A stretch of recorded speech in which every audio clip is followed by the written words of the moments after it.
Hey, we're Bonnie and Greg Dixon for Health Pioneer Theater with our buddy Jerry Smith and our special guest. Jerry, can you introduce our guest here? We're very delighted to have Mark Blumenthal with us tonight, and he's going to be giving us a tribute to two herbal pioneers. We've been on a theme lately on that, and it's an important one. You know, if you don't know American Botanical Council, ABC, you probably know Herbalgram magazine, the beautiful, amazingly thorough scientific journal on herbs and plants. And this was co-founded by Mark and others in 1988. And ever since then, we've had nothing but the best scientific support and exploration of herbs and our relationship to them. So I'd like to have Mark tell us about two pioneers tonight, and he'll give us some details we may not know. Before we do that, though, we're going to do a 5-minute clip from his interview, and we will send a link to that interview if you haven't had a chance to see it yet when we send this recorded version of this out. So please play that clip first. And as Jim Duke used to be happy to say, and he would say it all the time, people did not co-evolve with synthetic pharmaceutical drugs. They've only been around for 10, 20, 30, 40, 50, 100 years, depending on what the drug is. But people have co-evolved with the compounds found in medicinal plants. They've been part of our diet, they've been part of our medicine, depending on what continent you live in or came from, depending on what group of people you come from. But people have evolved using plants as medicine. And that connection with Jim Duke and Norman Farnsworth and Professor Tyler and Lewis and Bernard Erosian and so many other people fascinated not only myself, but a lot of other people. And the dialogue started happening. I was part of the center of some of that dialogue, but certainly it wasn't limited just to me. I loved communicating with these people. Matter of fact, Jim Duke, he used to send me stuff. He would have all this stuff photocopied, the stuff I didn't even ask for. Every month I got a big manila envelope with all kinds of photocopies of scientific papers, some of which I found interesting, some of which were just chemical analysis and chemical profiles of stuff which I did not find as much as interesting. I'm not a chemist. I'm more interested in ethnobotany and the clinical aspects of herbs. The cool thing about Jim Duke was he had franking privileges at USDA, which means as a government employee, he can send mail for free. He didn't have to buy stamps or run it through a postage meter. So in order to make sure that the mailing department wouldn't kick back all this stuff that he would send to me and presumably dozens of other people, because that's the way Jim was. Jim just loved to hand stuff out. He was very generous of heart and spirit, just constantly sharing. He would have it addressed to Dr. Mark Blumenthal. And I have no doctorate. I have no advanced degree. I quit college and finished in 68 and took a different turn, as I mentioned earlier. So Jim Duke was the first person to call me Dr. Blumenthal, but that was in order for the mail to get through for free at the taxpayer's expense. And he was seeding the herbal renaissance, a term that I borrow gratefully and respectfully from Dr. Paul Lee, who the aforementioned gentleman who started these string of 3 or 4 symposia in California back in the late 70s. The herbal renaissance. Jim Duke helped seed that herbal renaissance with all this scientific information that he would get from the U.S. government archives. So.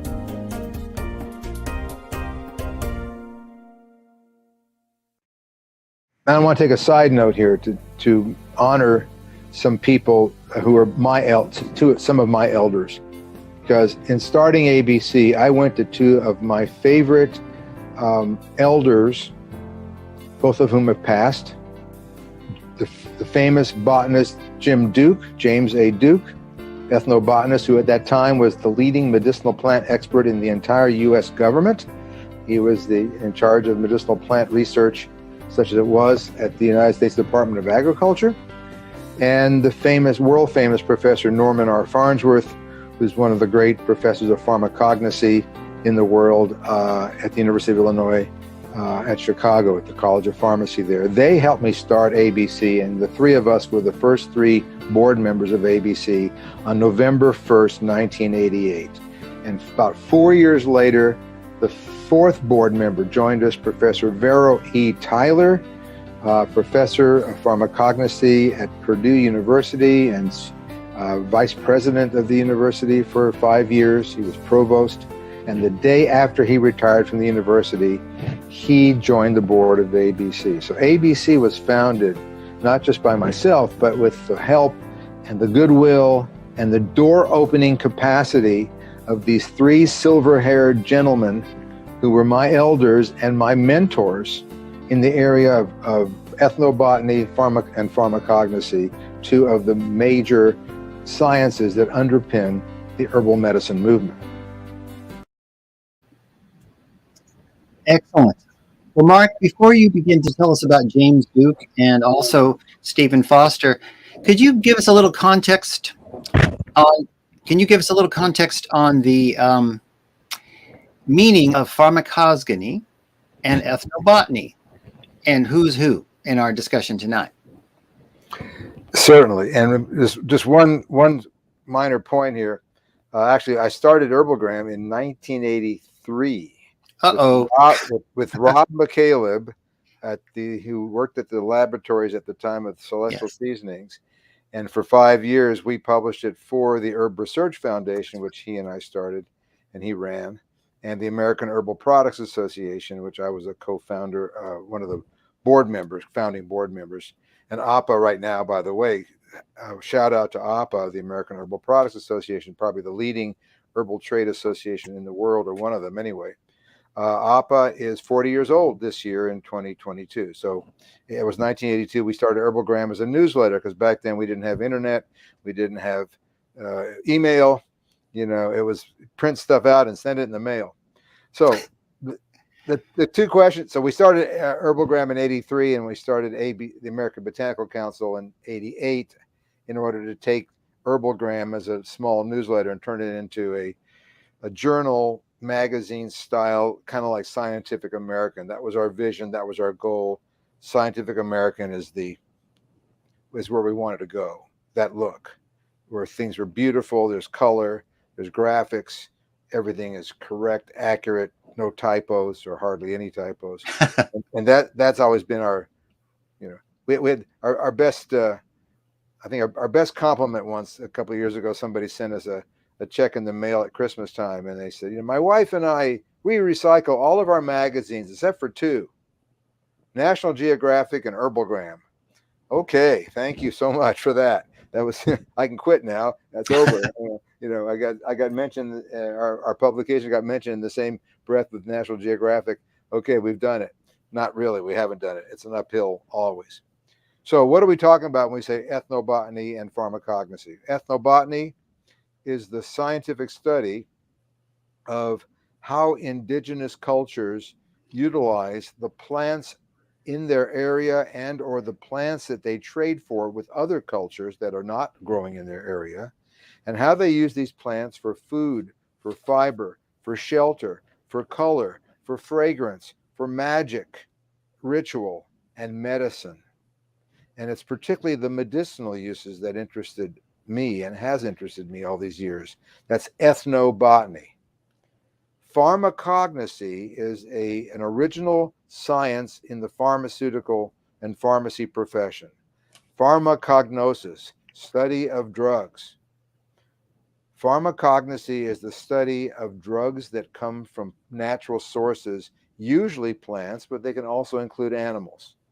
And it used to be a required course in every college of pharmacy in the United States until the 1970s or 1980s. And it got replaced in many schools of pharmacy by medicinal chemistry. They used to call it weeds and seeds, the pharmacognosy course, because you studied the plants that are classic sources of drugs that are derived from plants. Reserpine, which was a blood pressure lowering drug, or caffeine, or cocaine, which was used in the 1890s and is still used as a topical anesthetic from coca leaf. And there's dozens, like 1980, Professor Farnsworth, who was mentioned in the video earlier at the University of Illinois, did a study for the World Health Organization called Medicinal Plants and Therapy was the name of the article. And the medicinal plants and therapy, they listed 119 classic drugs used in medicine and pharmacy that are derived from plants. And 74% of those modern drugs, modern, some of them a couple hundred years old, since they've been using them from plants, 74% of those, the use of those drugs today are based on the same use that the plants they're derived from were used in traditional historical medicine. So there's a great correlation there. And that's why the search for new drugs often is based on looking at traditional societies and their medicines and trying to find active compounds that can be isolated, purified, sometimes chemically modified to increase the activity or reduce the toxicity to make a pharmaceutical drug. Matter of fact, I need to point out that, as I used to say in my pharmacy classes and lectures to doctors and pharmacists, a fact that many of them still don't know, they don't learn today, the word drug itself derives from an old Dutch word droog, which means to dry, because they used to dry the plants and set them aside for use as medicine. The word drought has the same origin. So the whole concept, the whole meaning originally for drug was a dried plant that was medicinal. So hope that answers your question. Cool. So tell us, when did you first get acquainted then with James Duke, and tell us of some of his adventures, because we know of a little bit of that in your video, but we'd like to hear more. He obviously was a scientist, he worked for USDA, but he was very unusual in going to the people in their own native lands. And tell us a little bit about how that worked out and how it kind of brought things to the attention of, say, the American public. Okay, happy to do that. It's always an honor to talk about the people who taught you and who my teachers. And Jim was, and many people can claim to be mentored by Jim Duke. I'm only one of many people who have that honor, and for which I'm grateful. Jim, first of all, I met him at 1977 at the University of California, Santa Cruz, at the first Herb Trade Association, which was a small herb trade association, an industry association that we started back in 1976. In 1977, we had this conference, this symposium, where the first time where some of the hippie herbalists in the herbal industry, such as it was, Celestial Seasonings, these different herb companies, got together with these scientists. And I got to give a shout out to Dr. Paul Lee, because it was he that came. He was the executive director at the time of the Herb Trade Association. He was a philosopher at the university, a professor of philosophy at the University at California, Santa Cruz. And he's the first one who brought together the scientific academic community, people that were doing legitimate research and education on scientific-based herbs, ethnobotany, and pharmacognosy with the emerging nascent herbal industry leaders at that time. So I met Jim that way. We struck up a friendship because he was very easygoing fella, originally from Alabama and grew up in North Carolina. And as you can see in one of the couple of photos that you showed, standing there barefooted in the Amazon jungle with just a pair of shorts on and a t-shirt. That's all he. Yeah, we used to say about Jim, you could take the boy out of the country, but you can't take the country out of the boy. He would walk barefoot on these paths in the Amazon jungle, where the rest of us, the herbalists, we had our hiking boots from REI or wherever, no plug intended there, but we had our hiking boots and all of our equipment for the big hike in our backpacks, and Jim just had a little satchel and was walking barefoot, with an old pair of canvas rubber sole shoes that he would keep in his bag if he took them out at all. I'm astonished he didn't step on all kinds of stickers and thorns, but he just did it because he was at home in the jungle, at home in the forest. He was a plant person. He could look out at the plants and recognize most of the plants that were out there, and just a few of them that he didn't know would stand out to him and he would want to try to figure out and botanize and figure out how to figure out the taxonomy. Jim, by the way, originally was a music major. So that tells you something. If you believe in this right brain, left brain split, he was a person who was really interested in in music and art, and he used to write herbal songs and play herbal songs, and he played guitar with a group of friends up in Howard County, northeast of Washington D.C. and the suburbs. And he wrote a song on ginseng, and they're precious. And he came out with a record or a tape of his herbal songs called Herb Album, or you could pronounce it Herbal Bum. It's spelled the same way. And another anecdote about Jim was he was a wordsmith. He was always coming up with all kinds of twists and words and poetry. They sounded like poetry, and he would write in a stream of consciousness. And one of his very first books that he ever published was when he was working for the the U.S. Army, I think, in Panama. And I don't think it was U.S. government, I'm sure, the Army or whatever. And he came out with a compilation of Spanish swear words that he learned in Panama. And the name of the book is Lewd Latin Lexicon. That's a Jim Dukeism. He's a character. But he also was very passionate about giving herbs their chance, giving herbs some respect, giving them an opportunity. He wrote an article in Herbalgram back in the middle 1980s called something like High Pharmaceutical Prices Require Government Funding for Herbal Research. And he said, listen, it costs $50 million to get a new drug approved at that time. It's closer to like $500 million now. So it's like, that's what it costs, according to the Pharmaceutical Research Manufacturers Association, I think it's called, to get a drug developed and through the approval process at FDA, and it takes years and all that. Half a billion dollars or so. Back then, when Jim was writing for us, it was $50 million, pocket change by today's standards, but still, it's a lot of money. And he believed that every time they did a clinical trial on testing the potential experimental drug, the synthetic drug made from some synthetic chemicals or maybe from a natural source, they should automatically test it not just against a placebo, but there should be a third arm, and it should be tested against the most promising herbal alternative, if there is one, just to see how the herb might work in that same clinical setting. That was his model that he proposed close to 40 years ago.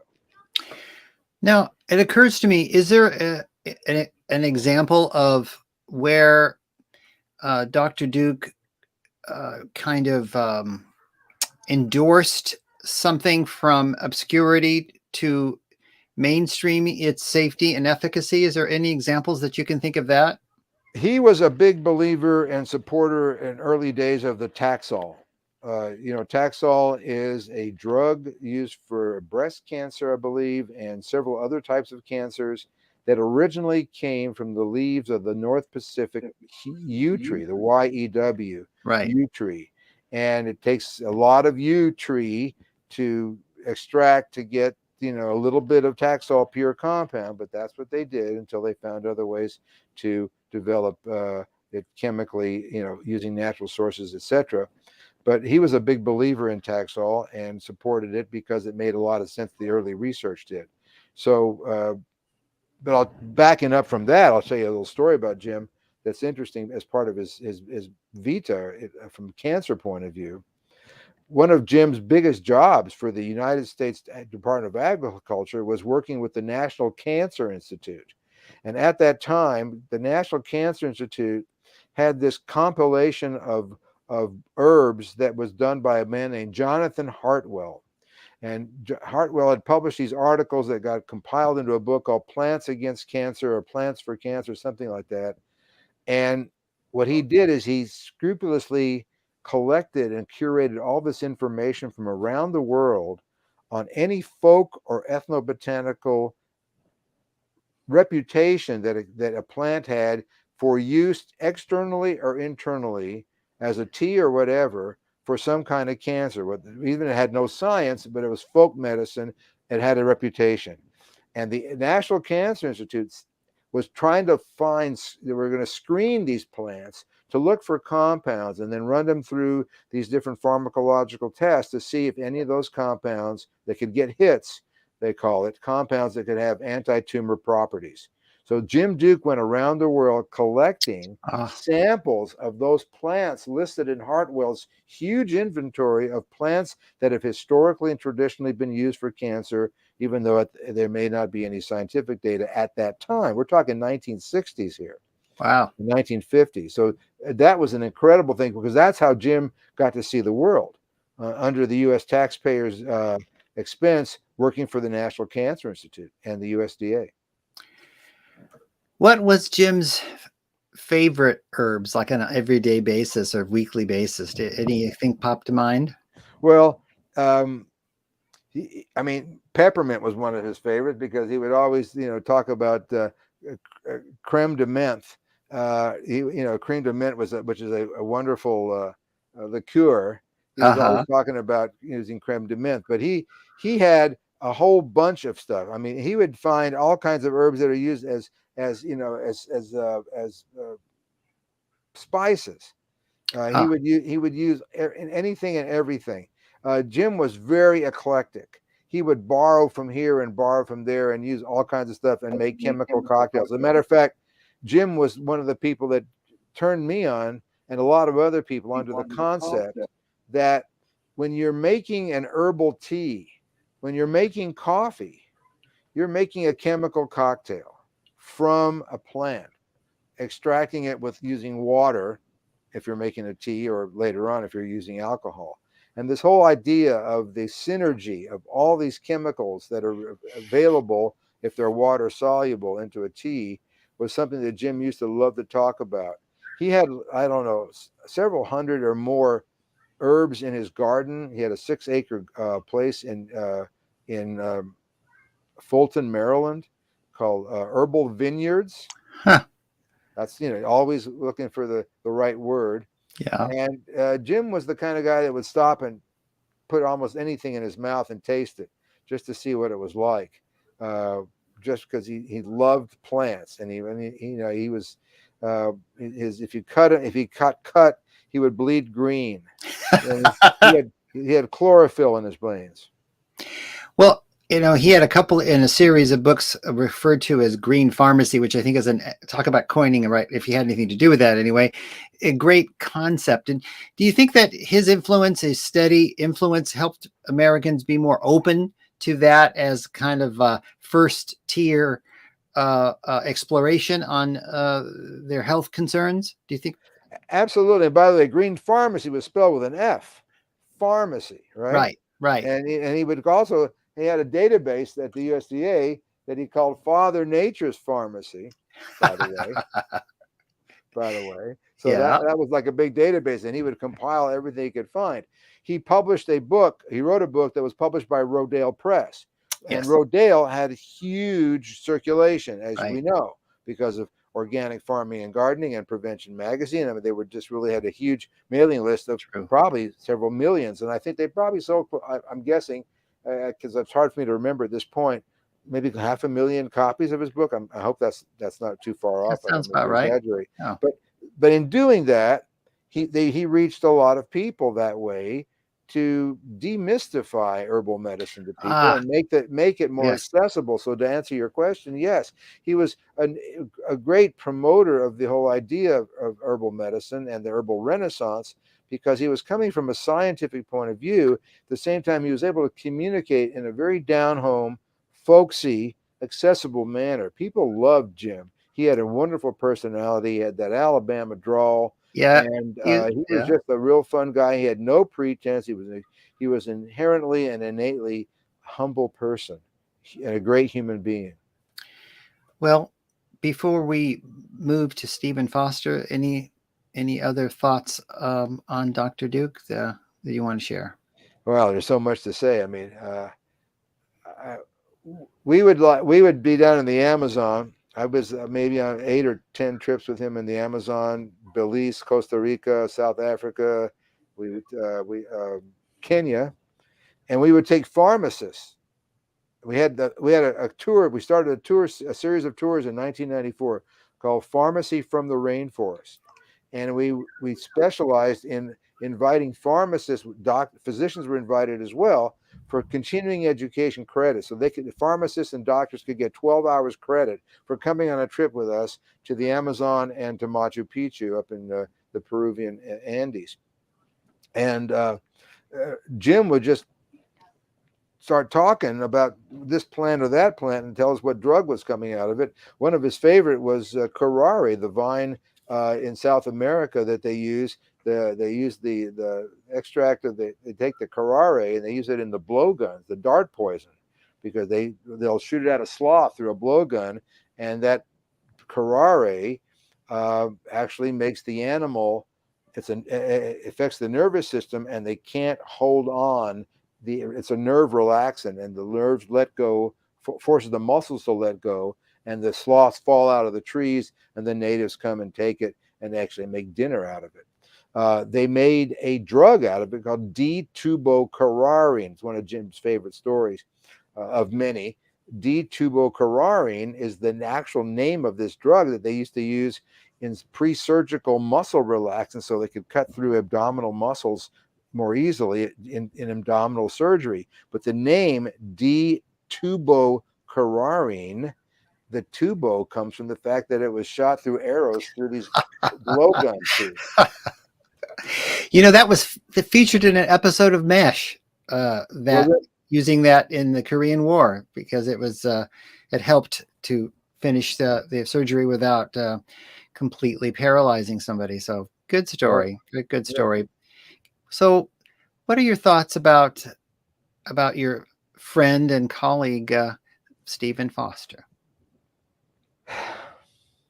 It's only been as of February of 2022 that we're having this conversation. Stephen's only been past 3 weeks. I see. And it was sudden. We didn't expect it. Nobody did. And I had just talked to him on a Friday afternoon, and we were going to talk again later in the weekend, as we often do. And he passed either Friday night or Saturday sometime. So within a few hours after I talked to him or whatever, I think his daughter was one of the last person to talk to him. She was at the house when he drove up when I was talking to him. Stephen Foster was an amazing, incredible human being. He had almost a photographic memory for herbal literature. He never went to college. He had a high school education. After high school, he went to work at the Shaker Herb Farm in Sabbath Day Lake, Maine, which I think was started in the late 1700s, where the Shakers grew herbs and then shipped them out all over. They were the first herbal mail order business, the Shaker herbs. And Stephen learned how to grow herbs and cultivate herbs and process the herbs from the Shakers. This very conservative group of people that are very close to the land and very close to the earth. Stephen was a world-class photographer. He was a master of capturing light, because photography is in essence about light. You're capturing light on formerly a film and now on a computer chip. And Stephen used to schlep around this bag with all these heavy Nikon cameras and stuff. We'd go through the jungle, he'd be sweating, and it's like the humidity was like 80% or whatever, and it's right, 100 degrees, and he'd schlep all this. Nowadays, when he would go down there, he'd take his his iPhone 13 Pro or whatever, and he showed people how they could take excellent photography using an iPhone. Or, if you happen to be a what's the other phone called? I forget. The Androids. Android. I'm sorry. Yeah. I'm a Mac person, obviously. Yeah, no problem. No plug intended.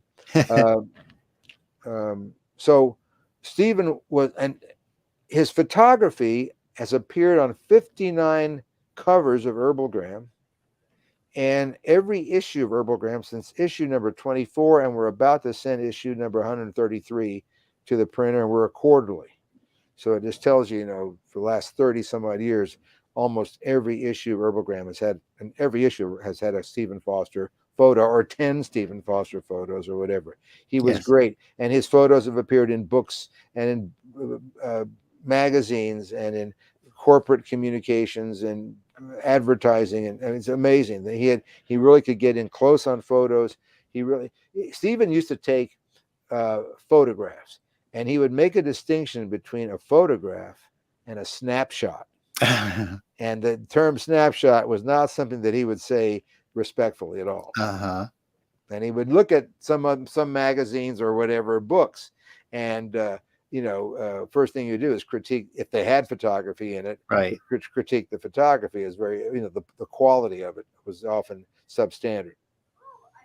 Well, one thing I've noticed over the years in Herbalgram online and in print is you really get captivated. You can fall in love with an herb just by its image, because some of them are extremely colorful. I mean, it gives them a personality, and he was superb at capturing that. And it makes even something rudimentary just come alive if you haven't had a chance to see it in the field or when it was at its best in bloom or whatever.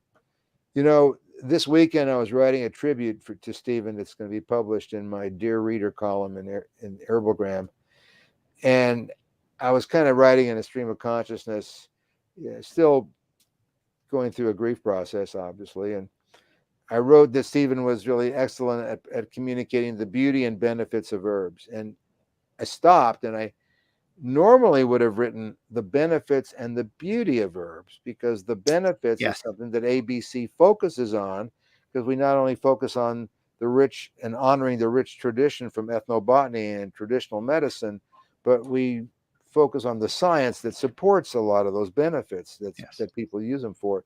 But I said beauty before benefits with Stephen, and I was about to change it and put benefits first, because that's kind of how the ABC scientific mission, research and educational mission. And I stopped and I said, no, it'll stay, because that's what it was about for Stephen.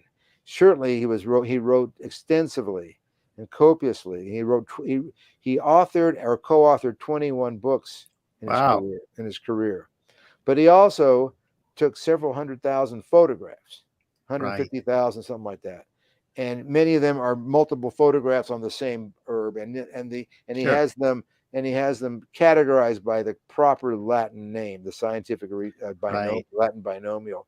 But his legacy, I think it's too early to tell, but I think that it's very possible that his legacy maybe less in what he wrote and more in what he captured on film and on a digital chip, the beauty of the botanical. So I left it in that order, the beauty and the benefits, because with Stephen, he was the one that at least allowed us with his photography, and was very liberal in making it available to us, so that we can show people that with this research article, we're showing you 4-color photography of these plants, courtesy of the eye of Stephen and the camera from Stephen Foster. Well, that brings to mind your right-left brain comment for sure. That's kind of the polarized presentation of Herbalgram. He enhanced that and practically created it.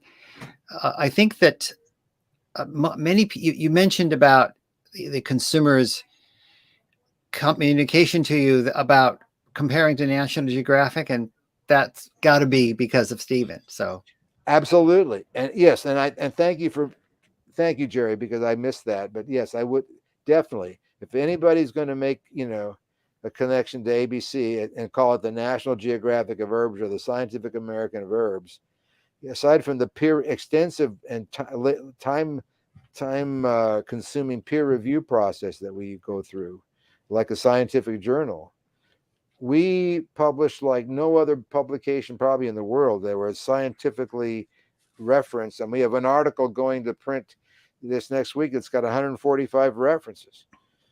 But the fact is, it's got the color photography, and most of which comes from Stephen. It's about the beauty and the morphology, the shape, the gorgeous. I'm just sorry that we can't, publish these the magazines still in print in some kind of smell fragrance Right. printing, where you can Yeah. smell these plants as well and touch them. But we get as close as we can get, other than 3D with Stephen's photography. Well, that's wonderful stories that you told about him. And before we close our episode, I know that some people less academically inclined might see American Herb Council as, like, well, what have you Botanical. done for me lately? And I wanted just to, if you could briefly explain BAP, which I think is a tremendous program, especially in the days of online purchasing from who knows what brand. Could you tell us briefly how that's working and how ABC is behind it? Okay, the BAP is BAPP, the acronym for the Botanical Adulterants Prevention Program. It's a consortium of the American Botanical Council, which we're a nonprofit, the nonprofit American Herbal Pharmacopoeia, our good friend Roy Upton, as well as the National Center for Natural Products Research at the University of Mississippi in Oxford, Mississippi, the leading analytical laboratory, FDA-funded Center of Excellence for testing herbal materials and coming up with testing methodologies for the laboratory. And what we've done in 11 years now with the Botanical Adulterants Prevention Program, BAP, is look at all the herbs that so far, a lot of the herbs that are either suspected or rumored to be adulterated in the marketplace internationally. Adulterated meaning they're calling it A, but it's really B. Or they're saying it's A, but it's got a lot of cheaper B in it, but that's not on the label. Adulteration is the switching or dilution of something with an unconcealed, unlabeled, non-transparent, cheaper item, or the removal of valuable compounds from something and selling it as if it was the real thing. There's a lot of way that the fraudsters adulterate. These people are criminals, and because people are taking herbal preparations for their health. It's not just because they taste good because it's a tea or something, especially if it's a capsule or a tablet. You can't taste it. People are taking these products because they believe that they're going to get some health benefit from it. And they may believe it for a number of reasons, because their mother told them to take it, their grandmother gave it to them, they read about a clinical study in a magazine or saw it online. Lots of different reasons. But the fact of the matter is, if what they think they're taking isn't authentic, which by law it should be, it has to be, then they're not going to get the benefit. And so what we've been doing for 11 years, and we have published 71 peer-reviewed publications thus far to educate industry stakeholders and others about what herbs are being sold as frauds. And I'm not saying all of them, but ginkgo, there's fraudulent ginkgo out there. Bilberry, there's fraudulent bilberry out there. Turmeric, there's fraudulent turmeric out there. Not all of it, of course not, hopefully. And I must say, there are many high-quality companies with really responsible, ethical, committed management who really care about the health and welfare of their customers and who are clearly following the law and properly testing and purchasing high-quality raw material that they put in their products. The problem is there's a rotten apple in the barrel over here and a rotten apple in the barrel over there, and there's lots of barrels. Well, Officer Blumenthal, I'm glad you're policing those things, because it gives a bad name when people try something and it's not authentic. So to me, the takeaway is, and I have somewhat of a bias, but buy from a brand that can trust and that brags about their programs for analysis and authenticity, because a powder could be lots of things. And so thank you for doing that, and please keep up the good work. We hope to see you again to talk more about the renaissance of herbs and other herbal pioneers. And Mark, thank you so much. Thank you, Jerry, for including me in this series, and I've enjoyed the conversation, and I really enjoyed the opportunity to honor my good friends Jim Duke and Stephen Foster. So thanks for allowing me to do that. You're welcome. And to our audience, please stay tuned for the link and share it with your friends, and consider supporting the Health Pioneer program at the links provided. Have a great evening. We'll see you soon.